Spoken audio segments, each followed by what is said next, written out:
Hi friends, Miss Ella here from Learn to Grow. I hope that you guys are having a great week. I wanted to give you guys an update on our ginger plants that were planted last winter. This was planted, I believe, last December, and this was later on, I think it was March. But anyway, this one here, the first one I planted, the leaves are dying down, so I think the rhizomes are ready to be harvested. Now, a couple of things about planting ginger outside of their normal environment is that you won't get the same mature ginger or the full-grown rhizomes. More likely, we'll be getting the baby ginger rhizomes that I can harvest right now. Now, they are tropical plants, and I'm in the Pacific Northwest Zone 8, so I can't provide the same environment for them, same humidity and warmth, so I grew them indoors.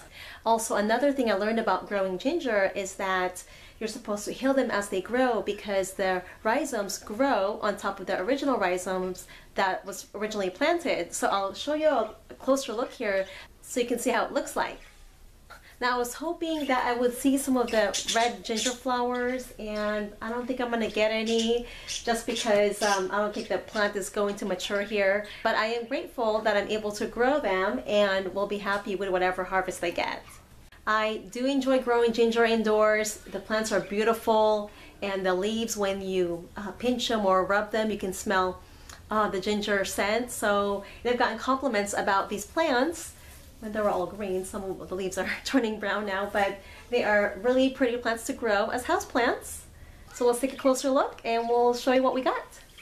This is the pot that was planted back in December, and I just realized how big that rhizome that I planted back then, and I accidentally ripped off the little rhizomes that were growing above the initial rhizome that I planted. So we got some baby ginger here.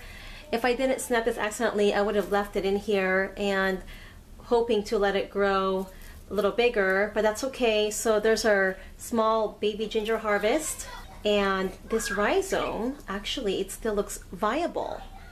This is a node.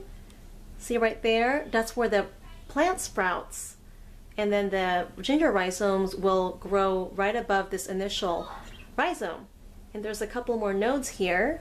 So this piece here is definitely viable, and I'm going to go ahead and put this back in there and hopefully grow it for next year's crop. But the rhizomes have these fuzzy or little hairs on them, so that's how they can also retain the water to keep it moist. And you don't ever want to overwater your ginger because you don't want it to rot. Look at all those roots. See that? So these are the roots and these are the rhizomes. That's what we harvest. Sometimes we confuse ginger root and the rhizomes, but that's okay. But anyways, these are the actual roots of the rhizomes. On to the next pot. This was the one that was planted, I think, back in March. And I don't want to pull this up because this is a younger plant, but the rhizomes on these are much bigger than the first one I planted. So I'm really excited about this one. I think it's doing really well. It looks like this one here, this piece here is almost an inch across. This is probably about 3/4 of an inch across. And there's, I think, another one right there. That's still pretty little. I don't want to dig it all up. But anyways, it's looking good. So I'm really excited.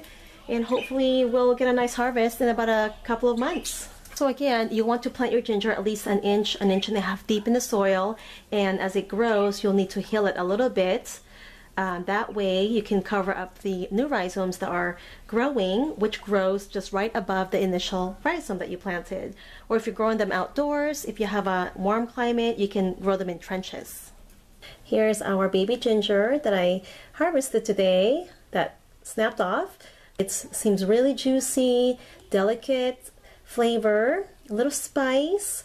It's got a smooth texture, not rough like the mature rhizomes. This would be great to use on maybe some tea or a cold beverage. But I've also read that the baby ginger are used for making syrups as well as some kind of a butter, which I'd really like to try. So that's it for today. Not much going on here, but I will try to get outside and plant some potatoes, which I usually do every winter, and I plant some more in the spring. So stay tuned. Thank you so much for watching, everyone. Have a wonderful day and happy gardening.